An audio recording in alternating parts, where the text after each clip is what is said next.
મિત્રો આજે આપણે વાત કરવાના છીએ આરટી ધોરણ 1 માં પ્રથમ રાઉન્ડ જાહેર કરવામાં આવેલો છે। આ પ્રથમ રાઉન્ડમાં તમારા બાળકનું નામ આવી ગયું હોય તો હવે તમારે શું કરવું? તો મિત્રો તમે જ્યારે ફોર્મ ભરેલું હતું એ વખતે જે પણ ડોક્યુમેન્ટ અપલોડ કરેલા હતા તો એ ડોક્યુમેન્ટ છે એ તમારે લઈ જવાના છે। તો મિત્રો આજે આપણે ડોક્યુમેન્ટ વિશે સંપૂર્ણ માહિતી આપવાની છે જેથીને તમને કોઈ પણ પ્રકારે પ્રવેશમાં તકલીફ ન પડે। તો વિડીયોને પૂરો જોવા વિનંતી। જો તમને વિડીયો ગમે તો લાઈક કરજો, તમારા મિત્રો સુધી શેર કરજો અને ચેનલને સબસ્ક્રાઇબ કરી લેજો જેથી આવી કોઈ પણ માહિતી આપ સુધી પહોંચતી રહે। તો ચાલો શરૂ કરીએ। તો મિત્રો અહીં તમે જોઈ શકો છો વેબસાઇટમાં નીચેની કેટેગરી પ્રમાણે ડોક્યુમેન્ટ છે એ અપલોડ કરવાના હતા, એટલે કે હવે તમારે આ ડોક્યુમેન્ટ છે એ સાથે લઈ જવાના રહેશે। જે લોકો અનાથ બાળકો માટે અહીં ફોર્મ ભરેલું હોય તો એમને મિત્રો જન્મનું પ્રમાણપત્ર છે, રહેઠાણનો પુરાવો છે, ત્યાર પછી ચાઇલ્ડ વેલફેર કમિટી એટલે કે CWCનું એક પ્રમાણપત્ર હોય છે, ત્યાર પછી પાસપોર્ટ સાઇઝ ફોટોગ્રાફ અને માતા અથવા પિતાની કોઈ પણ એકની સહી છે એ અહીં કરવી જરૂરી છે। જો માતા પિતા ન હોય તો એમના જે પણ વાલી હોય એમને સહી કરવાની હોય છે। તો મિત્રો આ અનાથ બાળકો માટે હતું। હવે આપણે વાત કરશું સંભાળ અને સંરક્ષણની જરૂરિયાતવાળું બાળક, તો એમાં પણ સેમ ડોક્યુમેન્ટ રહેશે, અહીં તમે જોઈ શકો છો। ત્યાર પછી મિત્રો જે બાલગૃહના બાળકો છે તો બાલગૃહના બાળકોમાં પણ સેમ ડોક્યુમેન્ટ રહેશે, એ તમે અહીં જોઈ શકો છો। મિત્રો જો તમારે અહીં જે પણ કેટેગરી લાગુ પડતી હોય તો એ જગ્યાએ તમે વિડીયો પોઝ કરી અને સામે ડોક્યુમેન્ટ જોઈ શકો છો અને ભેગા કરી અને તમારે લઈ જવાના રહેશે। ત્યાર પછી જે લોકો બાળમજૂર અથવા તો સ્થળાંતરિત મજૂરના બાળકો હોય તો એમને મિત્રો અહીં જન્મનું પ્રમાણપત્ર લઈ જવાનું છે, રહેઠાણનો પુરાવો, ત્યાર પછી લેબર અને રોજગાર વિભાગનું એક શ્રમ અધિકારીનું પ્રમાણપત્ર આવે છે, પાસપોર્ટ સાઇઝનો ફોટોગ્રાફ, માતા અથવા પિતા કે વાલીની સહીનો નમૂનો છે એ અવશ્ય સાથે રાખવાનો રહેશે। તો મિત્રો સહીનો નમૂનો તો તમારે ત્યાં જઈ અને કરવાની હોય છે સહી, તો એમાં એક પાંચમું ડોક્યુમેન્ટ છે એ તમે સ્કીપ કરી શકો છો, બાકી આ 4 ડોક્યુમેન્ટ છે એ તમારે અવશ્ય સાથે લઈ જવાના રહેશે। ત્યાર પછી મંદબુદ્ધિ, સેરેબલ પાલ્સી ધરાવતા બાળકો, ખાસ જરૂરિયાતવાળા બાળકો, શારીરિક રીતે વિકલાંગ હોય તો એ મુજબ મિત્રો અહીં દિવ્યાંગ બાળકો માટે કયા કયા ડોક્યુમેન્ટ જોશે તો એમાં જન્મનું પ્રમાણપત્ર, રહેઠાણનો પુરાવો, ત્યાર પછી સિવિલ સર્જનનું પ્રમાણપત્ર કે જેમાં 40% કે તેથી વધુ ટકાવારી ધરાવતા હોવા જોઈએ, ત્યાર પછી પાસપોર્ટ સાઇઝનો ફોટોગ્રાફ છે એ તમારે સાથે રાખવાનો છે અને ત્યાં જઈ અને વાલીએ સહી કરવાની રહેશે। ત્યાર પછી એન્ટી રેટ્રોવાયરલ થેરેપીની જે સારવાર લેતા બાળકો છે તો એમના માટે જન્મનું પ્રમાણપત્ર જોશે, રહેઠાણનો પુરાવો, સિવિલ સર્જનનું પ્રમાણપત્ર, પાસપોર્ટ સાઇઝ ફોટોગ્રાફ અને માતા પિતા અથવા તો વાલીના સહીનો નમૂનો। ત્યાર પછી મિત્રો ફરજ દરમિયાન જે લોકો શહીદ થયેલા છે, લશ્કરીમાં હોય, અર્ધલશ્કરીમાં હોય, પોલીસ દળ જવાન હોય તો એના બાળકો માટે અહીં જન્મનું પ્રમાણપત્ર જોશે, રહેઠાણનો પુરાવો, સંબંધિત ખાતાના સક્ષમ અધિકારીનો દાખલો, એટલે કે તમે જે પણ ડિપાર્ટમેન્ટમાં હો એ ડિપાર્ટમેન્ટમાં અધિકારીના જે દાખલો છે એ કાઢી આપેલો હોવો જરૂરી છે। ત્યાર પછી મિત્રો પાસપોર્ટ સાઇઝનો ફોટો રહેશે અને માતા પિતા અથવા તો વાલીના સહીનો નમૂનો છે એ તમારે વાં કરવાનો રહેશે।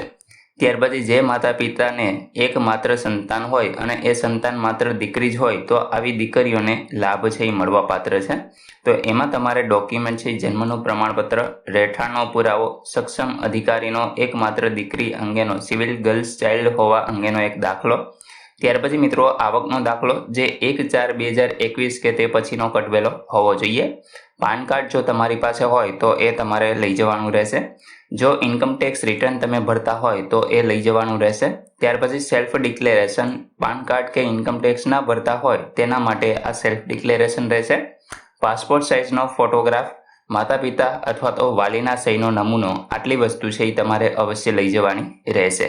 ત્યાર પછી મિત્રો રાજ્ય સરકાર હસ્તકની જે સરકારી આંગણવાડીમાં અભ્યાસ કરતા બાળકો છે તો એમને પણ ઉપર મુજબ તમામ ડોક્યુમેન્ટ લઈ જવાના છે।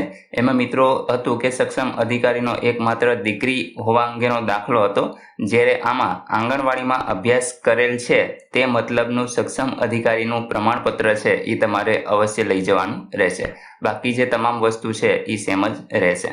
ત્યાર પછી 0 થી 20 અંક ધરાવતા તમામ કેટેગરી જેમ કે SC, ST, ACBC, જનરલ તથા અન્યના BPL કુટુંબના જે બાળકો છે તો એમને મિત્રો જન્મનું પ્રમાણપત્ર, રહેઠાણનો પુરાવો, જાતિનો દાખલો જો લાગુ પડતું હોય તો એને અપલોડ કરવાનો રહેશે।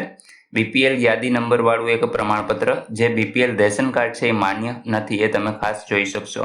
બીપીએલનું એક પ્રમાણપત્ર અલગ હોય અને બીપીએલ રાશન કાર્ડ પણ અલગ હોય. પાસપોર્ટ સાઇઝનો ફોટોગ્રાફ અને ત્યાર પછી માતા પિતા અથવા તો વાલીની સહી કરવાની હોય છે. ત્યાર પછી મિત્રો અનુસૂચિત જાતિ જેમાં એસસી અને એસટી કેટેગરીના જે બાળકો છે તો એમને જન્મનું પ્રમાણપત્ર, રહેઠાણનો પુરાવો, જાતિનો દાખલો, આવકનો દાખલો જે 1/4/2021 પછીનો હોવો જોઈએ. પાન કાર્ડ જો હોય તો છેલ્લા વર્ષનું રિટર્ન ભરેલું હોય તો એ પણ તમે અહીં અપલોડ કરેલું હશે તો એ તમારે લઈ જવાનું છે. Self declaration form, passport size photograph, ત્યાર પછી માતા પિતા અથવા તો વાલીના સહીનો નમૂનો. આટલી વસ્તુ છે એ તમારે લઈ જવાની રહેશે. ત્યાર પછી મિત્રો આગળ વાત કરીએ તો ઓબીસી કેટેગરીની અંદર જે પણ લોકો આવે છે એટલે કે સામાજિક અને શૈક્ષણિક રીતે પછાત, અન્ય પછાત વર્તે વિચરતી અને વિમુક્ત જાતિના જે બાળકો હોય તો આવા જે બાળકો છે NTD-NTમાં નો કરેલ હોય તો એમને અહીંયા જન્મનું પ્રમાણપત્ર, રહેઠાણનો પુરાવો, જાતિનો દાખલો, આવકનો દાખલો, પાન કાર્ડ જો હોય તો છેલ્લા વર્ષનું ઇન્કમટેક્સ રિટર્ન જો તમે ફાઇલ કરેલું હોય તો સેલ્ફ ડિક્લેરેશન ફોર્મ, ત્યાર પછી પાસપોર્ટ સાઇઝનો ફોટો અને છેલ્લે સહી છે એ તમારે ત્યાં કરવાની રહેશે. ત્યાર પછી NTD-NTમાં યસ કરેલ હોય તો એમને મિત્રો અહીં એક વધારાનો દાખલો છે લઈ જવાનો હોય છે જેમાં NTD-NT હોવા અંગેનો દાખલો એટલે કે વિચરતી અને વિમુક્ત જાતિનો દાખલો છે એ તમારે અવશ્ય લઈ જવાનો હોય છે. તો મિત્રો આ એક ડોક્યુમેન્ટ છે એ તમારે વધારે લઈ જવાનું રહેશે. ત્યાર પછી જનરલ કેટેગરી અથવા તો બિન અનામત વર્ગના જે બાળકો છે લાસ્ટ કેટેગરી તો એમને જન્મનું પ્રમાણપત્ર, રહેઠાણનો પુરાવો, આવકનો દાખલો, પાન કાર્ડ જો હોય તો છેલ્લા વર્ષનું income tax return, self declaration form, passport size photograph અથવા તો અને માતા પિતા અથવા તો વાલીની સહી છે એ તમારે વાંચી અને કરવાની હોય છે. તો મિત્રો આ 14 કેટેગરીની અંદર તમને જે પણ કેટેગરી લાગુ પડતી હોય એમની સામે આ જે ડોક્યુમેન્ટ લખેલા છે તો આટલા ડોક્યુમેન્ટ તમારે અવશ્ય ભેગા કરી અને આની 2 ઝેરોક્સ છે તમારે લઈ જવાની છે અને ઓરિજિનલ ડોક્યુમેન્ટ ફરજિયાત લઈ જવાના રહેશે. તો મિત્રો આશા રાખું છું કે આ વિડીયોની અંદર તમારા બાળકના એડમિશન માટે જે પણ ડોક્યુમેન્ટ લઈ જવાના છે એના વિશે સંપૂર્ણ માહિતી તમને મળી ગઈ છે. મિત્રો આ PDF છે એ આપણી ટેલિગ્રામ ચેનલ ઉપર હું અપલોડ કરી દઉં છું, ત્યાંથી તમે સરળતાથી આને ડાઉનલોડ કરી લેજો. ટેલિગ્રામની લિંક તમને ડિસ્ક્રિપ્શનમાં મળી જશે, ત્યાંથી તમે જોઈન થઈ શકો છો. મિત્રો આશા રાખું છું કે આ વિડીયો તમને ગમશે. લાઈક કરજો, તમારા મિત્રો સુધી શેર કરજો અને ચેનલને સબસ્ક્રાઈબ કરી લેજો જેથી આવી કોઈ પણ માહિતી આપ સુધી પહોંચતી રહે. વિડીયો જોવા બદલ આપનો ખૂબ ખૂબ આભાર. મળીએ એક નવા વિડીયો સાથે, ત્યાં સુધી જય હિન્દ.